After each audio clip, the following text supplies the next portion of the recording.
Previously on Alan Wake, Alice has been kidnapped. Alan, please help me. Alice? You'll do exactly what I say if you ever want to see your wife again. I can't tell anyone except my agent Barry. Damn it, Barry, they'll kill her. You're my best friend, and I'm worried that you're not right in the head. The ransom is a manuscript I supposedly wrote that's coming true before my eyes. It happened just the way it was on that page. So dark. I have found only a few scattered pages. I want the entire manuscript. The deadline is in 2 days. I found Mr. Wake's pages. Good girl. How the hell did she get her hands on the manuscript anyway? I don't know. She's resourceful. I told you you were too hard on her. Listen, I found out all sorts of interesting stuff while I was digging around. Yeah. Mr. Wake, it's Sheriff Breaker. We have an FBI agent here, Agent Nightingale. FBI? He's anxious to see you. You'd better come to the station. Okay, I'll be right over, Sheriff. Let's make this quick, huh? Help you folks? Name's Randolph. I'm the manager. We're looking for Rose. Works as a waitress down at the diner. Rose, sure. Nice girl. Who wants to know? I'm Alan Wake. The writer, huh? I heard on the radio you were visiting. Well, I'll show you her trailer. That Rose, she's a nice girl. Always pays her rent on time. As I was saying, Al, I found all sorts of weird stuff from the local newspaper's archives. This place is crazy. Disappearances, mysterious deaths, urban legends come true, and get this, most of this stuff takes place around Cauldron Lake. Well, you ain't wrong, mister. The Indians thought the lake was a doorway to the underworld. I'm the God-fearing type myself. I don't hold with that sort of thing. Yeah, okay. Anyway, there was an island there owned by a guy called Thomas Zane. Now, some of the articles I found about him make him out to be a famous writer, but I ran a bunch of searches, couldn't find a single thing he wrote. Zane was heavily into diving, so much so that the place came to be called Diver's Isle. But the volcano under the lake erupted in 1970, and Zane went down with the island. Yeah, how about that? It was there in the morning, as if it had fallen from the sky. But it would take a tornado to lift something like that. We're damn lucky it didn't crush any of the trailers. Come on, mister. I'll take you to Rose's trailer.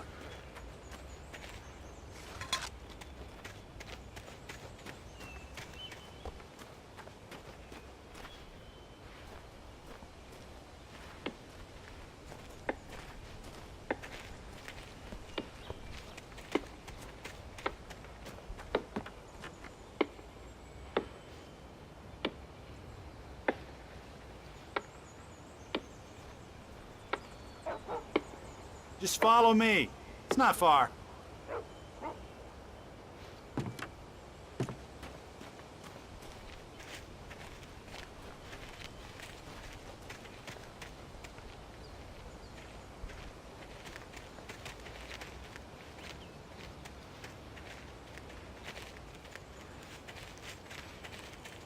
It gets better. A local girl, Barbara Jagger, drowned in Cauldron Lake just a week earlier.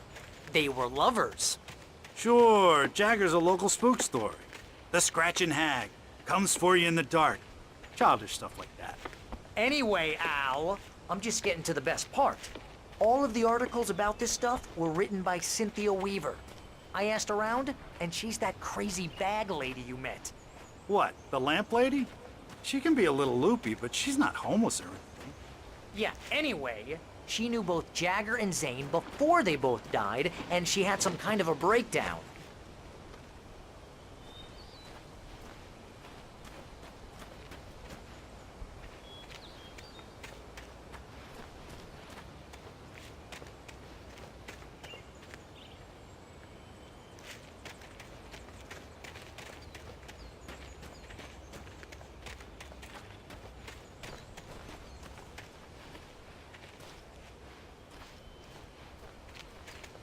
Well, mister, this here's Rose's trailer. You mind me asking what you want with her? We're just here to talk to her, pal.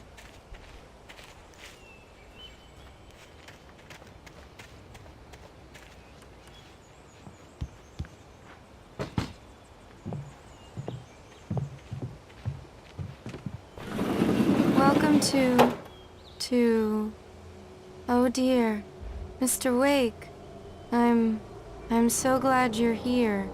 Rose, you have my manuscript? Oh. Oh, yes. Yes. Please, come in.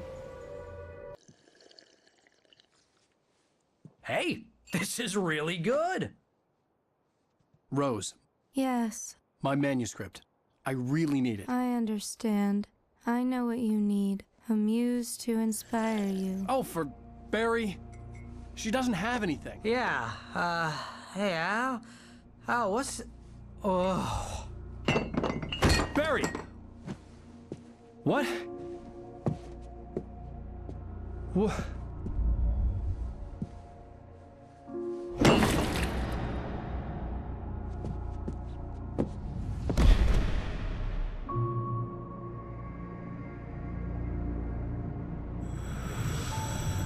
It's coming for you, hiding in my barber's skin. I'm too weak to stop it. You must turn the lights on.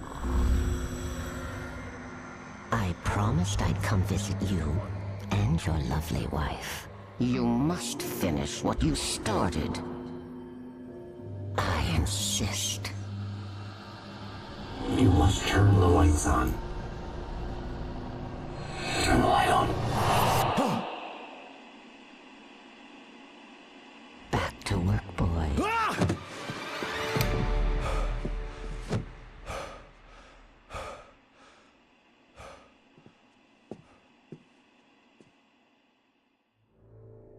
I felt nauseous, hungover. Only anger kept me going. I can't tell reality from dream anymore, but it seems I have an imaginary editor to help me. She's an old woman in a funeral dress. I call her Barbara Jagger. She's very strict. I'm writing faster and faster. My manuscript is being heavily revised. The edits are getting very aggressive, and each day there's less of me and more of her. I hate it, but I know she's right. She promises me I can save Alice this way. She knows more of this than I do. About the complex incantation I'm attempting. About this place. She's worked with another writer under similar circumstances, Thomas Zane. The genre of the story seems to be shifting. It's turning into a horror story. I'm getting close. I can feel it.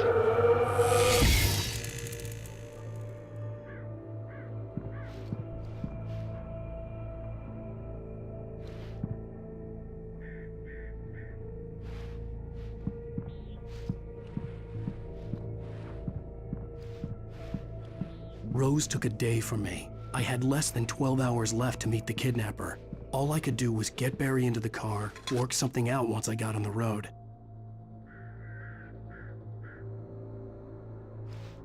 Welcome to the Oh Dear Diner. What can I get you today? Coffee?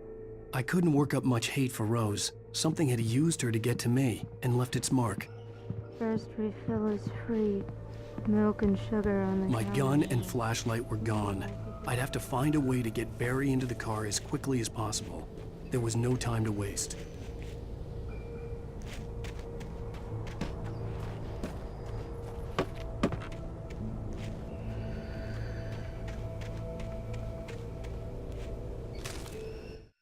Mr. Randolph liked Rose.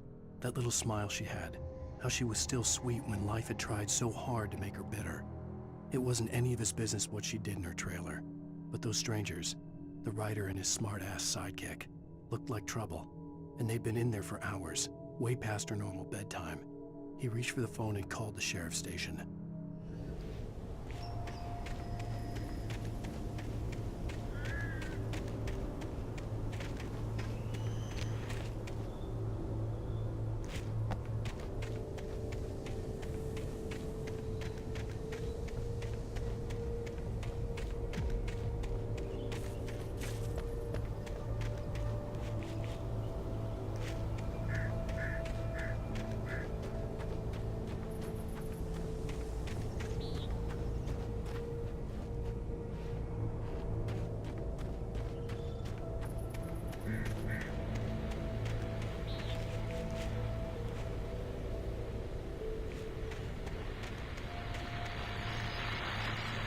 I just stepped outside to catch a breath of fresh air. Let me tell you, the weather's getting heavy. Nights like this make me especially glad I'm here talking to you and not home in bed. Once the weather takes a turn like this, I can't sleep at all. It's all tangled bed sheets and dark thoughts, punctuated by the occasional plunge into nightmare. Is it just me? Well, perhaps it is. But I hope I can make the night a little bit easier to get through. Caller, you're on KBF FM. Hey, Pat, it's Walt Snyder. What's on your mind, Walt? Well, I ain't the way you are, but, I can't sleep either, you know? I just been staring out the window here, trying to make sense of it all, but, I ain't been drinking either, you know? Well, you sound like a man with a problem, Walt. I had argument with Danny, and, then I got in trouble with the law, and, I'm just, I heard something like that, Walt. yeah, well, Danny's my best friend, and, they let me out on bail today, and now I'm just alone here at the window, waiting, man, and there's something in the air tonight, man. I was just outside looking up at the sky above our broadcast tower thinking the same thing. What are you waiting for, Walt? I don't know. Something's gonna happen. I think I better go. Well, Walt, maybe... No, thanks, Pat. Well, good luck to you, Walt. Hang in there. Let's take a little break, folks. This weather's really something else, huh? How can I be sure?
Oh, you're gonna get it now. God knows what you've done to that poor girl. This is Agent Nightingale, FBI! Get him up, Hemingway! You're under arrest! You move a muscle, I'll unload right in your goddamn face! Stay right where you are, Spillane!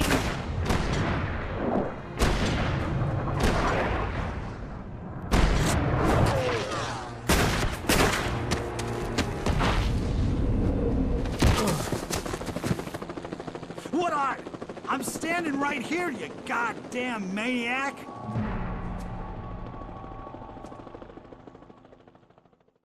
I hated to leave Barry behind, but there was no way I'd miss my appointment with the kidnapper. Give it up, Mr. Wake. Come on. Make it easier.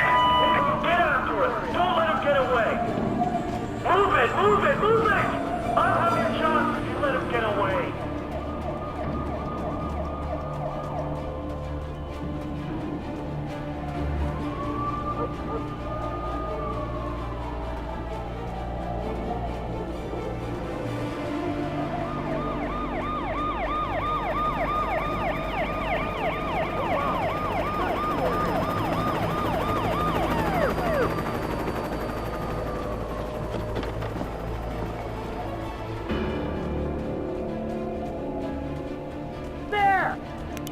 he goes!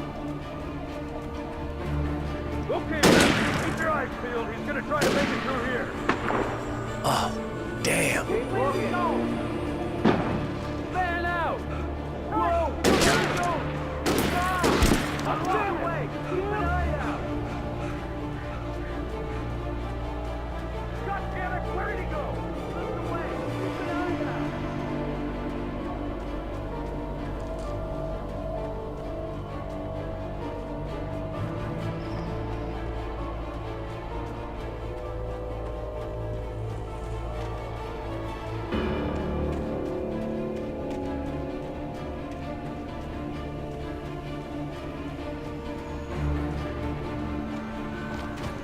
He's gone! Come on, guys! We need to head him off! For decades, the darkness that wore Barbara Jagger's skin slept fitfully in the dark place that was its home and prison. It was hungry and in pain. It dreamed of its nights of glory when the poet's writing had called it from the depths and given it a brief, terrible taste of power and freedom. The rock stars had stirred it from the deep sleep the poet had sunk it back to in the end. When it sensed the writer on the ferry, it opened its eyes.